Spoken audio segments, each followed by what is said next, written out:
呢個世界咧，免費係最貴嘅，俾錢係最着數。我睇下邊個最貴先。呢架車喺我眼中係電車裏邊好有誠意嘅作品嚟嘅。幾多港女啊，就喺日本排隊買嗰啲 Issey Miyake 咧，呢個公仔。咦，你架寶貝阿花俾人揸走喎？係啊，係咪第一次俾陌生人揸？都算係。但你有新車揸喎。嗱，今日林 Sir 嚟寶馬就攞架 iX， 呢架應該係40嚟嘅。其實我都好想試嘅，因為我從來都未揸過嘅。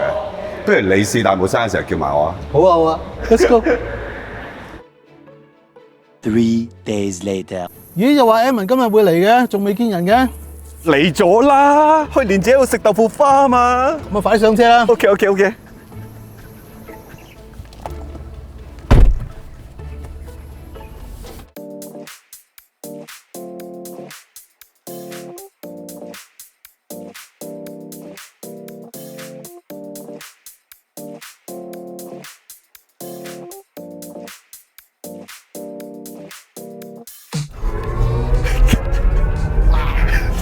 勁唔勁啊 Edmond？喂，我冇諗過呢部車有咁嘅爆發力㗎喎。我最近呢幾日好開心啊，終於唔使俾嗰啲某個牌子啲車蝦喎。第一樣嘢想問你嘅，你屋企冇充電位嘅喎，我覺得阿父點你啊今次。老 Sir，你試架 iX 啊，試5日啦。其實咧，我初頭應承做呢個測試咧，我都好有信心嘅，因為我屋企咧雖然冇充電樁啦嚇，咁但係喺牆邊度拉個13M 出嚟得噶嘛。計上嚟咧，如果係200伏咧，即係話每個鐘頭咧我都叉到2度電啦，一晚都叉到20度啦。如果啊，我唔係日日要開工嘅話咧，其中有啲日子如果係日頭都可以叉嘅話咧，咁成個禮拜都夠嘅。OK。但係咁啱呢個禮拜咧真係好忙，日日都要開工，咁就出現問題啦。因為其實我叉一晚咧，我係唔夠1日嘅用途嘅。我一日咧係走平均都150-160公里啦，有時再多啲啦。咁但係我咁樣叉法嘅話咧，一晚最多係100公里到嘅。咁變咗每日就蝕啲，每日蝕啲喎。嗱，我叉滿俾我嗰架車100嚇，過咗一晚之後死啦得80幾，再過多一晚死啦又得60零喎，跟住去第3日啦，我哋出嚟拍嘢嘅時候，我咪同你請半日假，我要去叉電，因為得30幾啊，好驚。唔係我前兩日見你真係幾有惆悵嘅，即係10個煲就9個蓋，跟住第二日就變咗8個蓋，如此類推，一路類推落去，好得人驚嗰種感覺。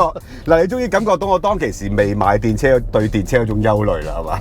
嗰日要開工啊嘛，咁我係得半日時間，我無論我都要充滿佢，咁我就上網揾一揾啦。咁就揾到原來喺東九龍都有若干個快速充電站嘅，但係我又睇下啲討論區又話呢個又話壞㗎，嗰個又話要排隊啊。咁諗下，咦呢個世界咧，免費係最貴嘅，俾錢係最着數。我睇下邊個最貴先。有一成啊，2個8人錢到電，加埋泊車錢，哇實冇死啦！咁貴邊個去啊？果然咧，嗰度26個車位咧。你都咪話喎，我去到嘅話都係得一半位嘅啫喎。我嗰個係中速嚟嘅嗰個。咁然之後叉3個鐘頭咧，我由30幾度叉到滿啦。咁快咩？係啊，我都估唔到咁快嘅喎，因為我睇錶咧係24M 嘅啫嘛。我唔知呢個24M 係單相啊定係三相啊。但係睇落咧，因為我驚叉唔到啊！你知我失敗過一次啊嘛，第一招。咁咧，我叉咗1個鐘頭之後咧，我翻嚟裝一裝。發覺咧，原來1個鐘頭咧，佢叉到18%喎。哇，咁掂啦。咁應該係三相啦，三相24或者32A 嚟嘅。不過佢可能多人用咧，佢就會個 A 數有啲浮動。其實琴日都見你已經豁然開朗咗好多啦，成個人開心晒嘅。係啊，充滿力量啦嘛。根據我呢幾日嘅經驗咧，就係你捨得俾錢嘅話咧，要揾充電位都唔係咁難嘅。但係要時間啦，都係。你想嗰隻半個鐘頭搞掂嗰啲快叉咧，你喺網上高啊、手機上都見到啊，你都未必夠膽去。去到要排隊嘅話，仲冇得預算時間。係啊，咁你聽聞喺又一城食咗好多早餐，3個鐘頭都辦法咁食2餐咯，要傾翻錢啊，老實講，2個早餐得嘅喎咁樣。喂，我今次嚟係想揸車嘅喎，老實。我揸咗幾日啦，咁啊，到我啦。喺傾呢架車嘅性能之前咧，我就俾你揸揸先。好。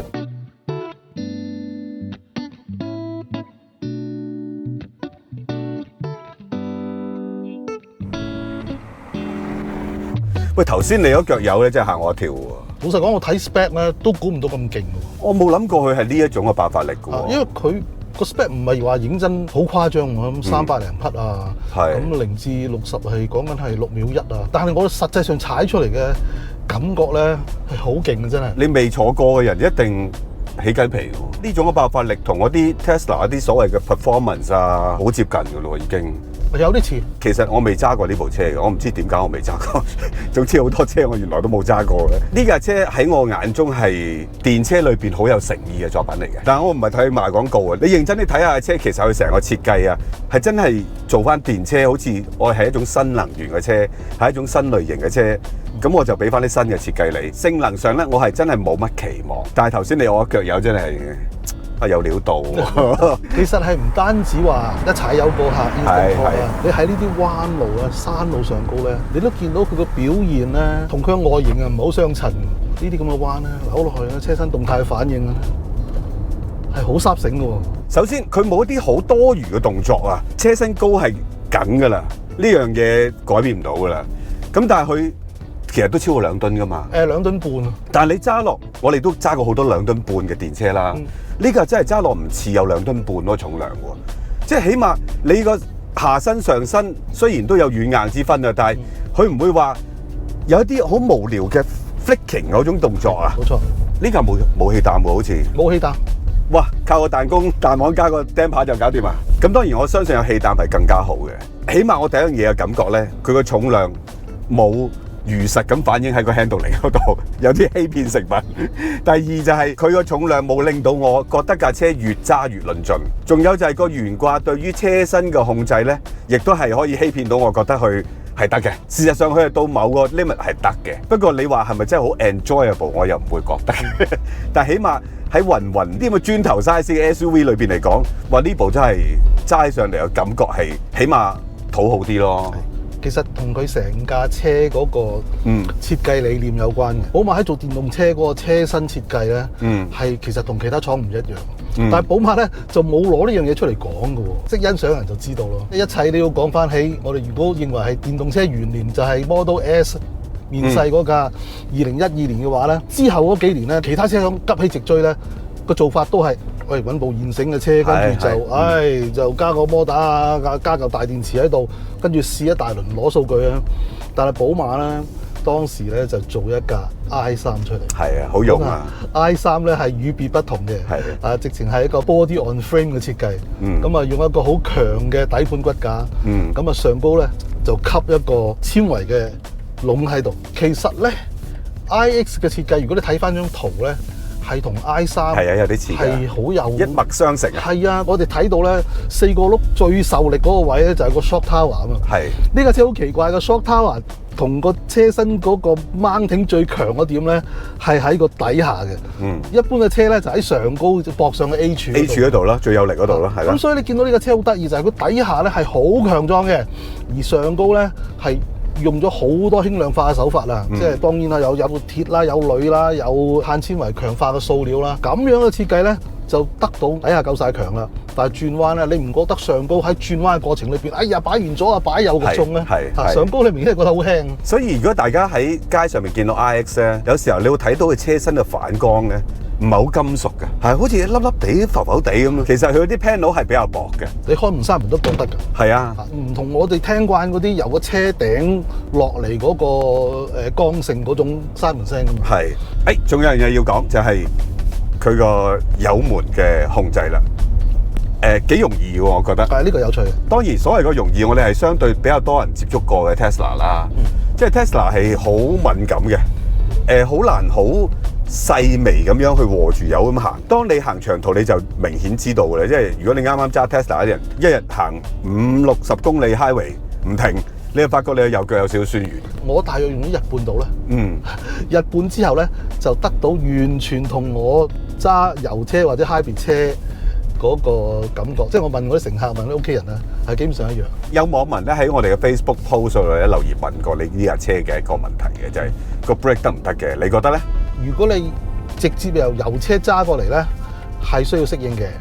呢個 brake 係 by wire 嘅。咁我哋唔好講咁遠啦，就係講一腳踩落去，俾你嗰個 feedback 感覺，即係話你隻腳感受到幾大力嗰個感覺咧，係個系統製造出嚟，唔係真係你拱到落俾你嗰個力量。咁呢個係 by wire 嘅 brake 咧，就一定係咁樣嘅。你話會唔會係好虛咧？我又唔覺啦，因為已經用咗成一段好長嘅時間啦，而家已經調到都幾準下啦。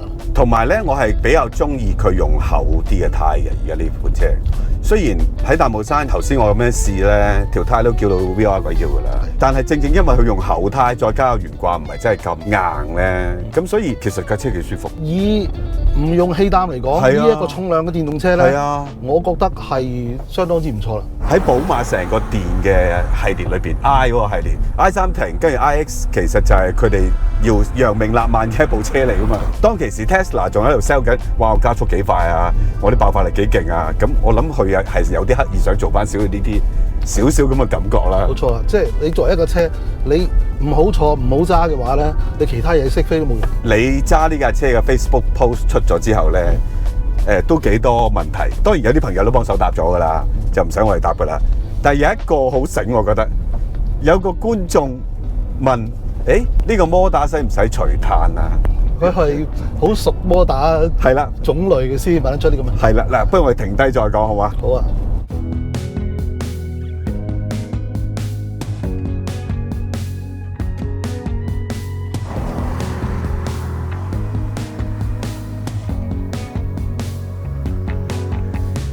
除碳咧，令到人想像好似內燃機嗰種。係啊。正確嚟講咧，就應該係清除個碳刷磨出嚟嘅啲石墨粉。係啊。咁係需要嘅呢種摩打。咁呢種摩打咧，正式嘅名咧就應該叫同步摩打啦，但係佢冇用磁鐵嘅。咁因此咧，佢個轉子裏邊嗰個磁場咧係靠俾電佢。咁而定子外邊咧，亦都有一個控制頻率嘅線圈啦。呢一種摩打咧，個好處就係唔需要攝石啦，仲有一個好處喎，就係佢可以控制定子同埋轉子嗰個電流，咁令到你得到一個比較精細啲嘅控制咧。咁你個油門咪可以控制得精細啲。所以頭先我哋試嘅時候都覺得個油門係比較容易精細控制嘅。好快你就可以 pick up 到一個好精細、好溫柔嘅油門㗎啦。咁但係咧呢種摩打咧，因為佢有碳刷存在咧，就係要定期清理嗰個碳刷磨出嚟嘅石墨粉嘅。係咪好似打藍磨咁咧？其實冇錯啦，其實呢種設計咧就唔係話好新嘅設計。我哋汽車裏邊用嗰個俗稱打藍磨嗰個 alternator 咧，其實原理就係咁嘅。但係好似10年8年都唔使清。咁 alternator 咧嗰個轉子所需要嘅電流比較細啲，因此碳刷都細啲嘅，所以好多車即係用到湯嗰日咧，個車主都未整過打藍磨。咁但係呢一種咧，就寶馬咧就有個 schedule 俾你嘅，你行咗若干萬米咧，就翻去做一個簡單嘅保養維修，就同你清咗啲碳粉嘅咯。所以答案係要嘅。嗱，仲有個問題㗎啦。嗱 Facebook 我哋係會做嘢㗎嚇，記得 like 我哋嘅 Facebook 啊，仲有 IG 嚇。佢話你頂唔頂得順個車嘅鬼面罩喎？我又覺得唔算好核突喎，因為咧呢架車本身成個比例咧都係同普通嘅房車係唔一樣嘅。嗱，坦白講，你話佢係咪 SUV 咧？你淨係睇個車轆，淨係睇個高車身又好似係，但係你睇翻車底離地佢咧，其實佢又唔係嘅。佢係針對電動車嘅需要做咗咁嘅車底，然之後咧按比例做翻高個車身。咁但係其實咧，佢成架車都係安好設計嚟嘅。但係個外形就咁樣，因此咧，由於個車頭高咗，加翻咁嘅大鼻窿咧。我又覺得唔係話特別怪，即係唔係太核突咯，係嘛？係啊，而且個大鼻窿咧，你睇真係唔少嘢嘅。幾多港女啊，就喺日本排隊買嗰啲 Issey Miyake 咧，呢個公仔嚟。我就懷疑個設計師當年喺日本咧想買個俾老婆買唔到翻嚟咧，就心生怨恨咁樣。而且唔簡單喎，你睇個俾啲腳踏，都係呢個花嚟嘅，即係唔講你都可能唔知。喂，但係車廂嘅設計其實我幾 OK 嘅，但係有啲嘢頭先你同我傾過。呢個軚盤就真係係咪揾嘢搞咧？真係，我覺得做內飾設計嗰個同事咧，佢唔知係咪以前做啲女性時裝嗰啲飾物精品轉過嚟嘅。你見到呢啲咁樣嘅多角度切割嘅水晶咧，好討好嗰啲女性顧客。係。咁但係佢想貫徹咗呢個咁樣嘅設計咧，就連個軚盤都咁樣啦。呢個形狀咧，你普通咁揸其實 OK 嘅，但係當你掉頭啊、側彎要打多幾手軚嘅時候，你又發覺咦？點解我揸落去係錯嘅一個感覺係？係啊，你講得啱，有時轉彎轉得多啊，掉頭泊位啊，你真係想要有時要出太嘅時候咧，係啊，會覺得怪怪地。但係其他咧，其他嘅設計咧，你得唔得？嗱，有一樣嘢值得一提嘅就係佢嗰個 interface， 電動車10年8年啫嘛，大家都仲喺度摸索緊，因為佢裏邊嘅資料太多，十足切咩咧？我哋幾廿年前嗰啲多數6.0轉去行邊度啊，係一模一樣。係又或者咩Lotus 轉去行 XL 咧，係一樣嘅。有啲車廠咧，佢就用 pull down menu 嘅，你某個大 function 你撳咗入去咧，就一大扎嘢俾你揀。係，但係咧，你一定要知道嗰個邏輯，呢樣嘢就屬於嗰個。係啦，個歸類係點樣？係啦。而佢咧就係將所有嘢放晒喺 desktop 嗰度。咁但係就問題你喎，喺個 desktop 嗰度有幾十樣嘢，你揀起上又好難揀嘅。只不過佢都知道呢個困難嘅，佢就將最常用嗰幾個功能咧，就放咗喺控制台嘅 desktop 嗰度。咁啊一撳就撳得出嚟。不過老花唔係幾好眼啊，都幾難睇。係，你有冇發覺咧？所有電動車嗰啲字體咧，都係好細，都有年齡歧視嘅。係啊，係啊。所以近排 Tesla 嗰個 update 係將啲字體放大咗㗎，終於可以放大啦。因為馬斯克開始戴，係佢自己都睇唔到。喂，有啲人講咧，揸電車係翻唔到轉頭，即係我啲朋友係死硬派汽油車嚟嘅，但係買咗電車之後，佢都覺得喂，真係翻唔到轉頭，我點都要有一部。你有冇咁嘅感覺啊？唔可以好簡單咁講 yes or no 嘅，我覺得係複雜少少，就係咧，你由電油車過渡到電動車咧，係有一個門檻嘅。嗰個門檻好多人咧唔願意行兩步已經，拜拜啦，唔同你玩嗰種。包括咩咧？譬如我哋頭先講啦，個油門好難控制啦，個車會頓啦，會啷啦，會挫啦，咁好多都過到自己關都過唔到其他關。係啊，啱。但係咧有另外一樣嘢吸引到你嘅，就係嗰啲 instant torque 啊。你過完隧道，譬如好似我呢架冇自動繳費嘅，停低俾咗錢之後，我想行邊條線，就嗰條甩出一聲就去咗咯。其他人咧好似咧即係 frozen 咗咁樣，即係冇得頂呢樣嘢。當然你係善用啦嚇，係唔好亂用啊。但係佢 reserve 咗呢個能力俾你咧，某個程度上如果能夠善用係一種安全。係啱啊。當你慣咗有呢個力量嘅話咧，你揸翻轉頭揸油車咧，你就覺得哎呀，真係好似踩落去個油門，就等好耐。係啊，個時間觀念好似唔同晒，大家。咁但係對於一啲熱血嘅後生仔咧，就係更加掂啊！呢一種力量咧，係真係會上癮嘅，太過享受啦，冇咗佢真係唔得嘅。揸慣咗之後咧，你叫揸翻轉頭完全唔得。今次毒品呢位係會上癮嘅。我諗好多觀眾都會問，今次你真係揸咗幾日？會唔會更容易轉態咧？你我揸車揸咗咁多年咧，已經係所謂無所往而不落嘅。即係4個轆一個軚盤有冷氣。我20幾年前我識你嘅時候，第一個你答第一個問題就係呢樣嘢。到而家嚟講都係嘅。而家點解揸住個七人車咧？係因為我係需要一個七人車。但係咧，你話如果係從呢個實際用途啊，或者係從個支出咁樣計咧，最理想嘅 combination 咧，對於我嚟講咧，就係我會繼續用一架而家呢個 hybrid 嘅七人車啦。然之後咧，就有一架細嘅電動車。嗰個電動車咧，最好泊得入我屋企入邊個車庫入邊。咁但係咧，而家電動車咧，我相信一段時間都仲係嘅，因為佢個電池本身係需要一個闊嘅 footprint。係啊，所以就算車仔都好啦，佢都1.8米、1.9米咁樣。係啊，咁對於我嚟講咧，就暫時係揾唔到一個理想嘅電動細車係俾我星期1至5用嘅。咁而我嘅 hybrid 嘅七人車嘅油耗咧，亦都相當唔錯。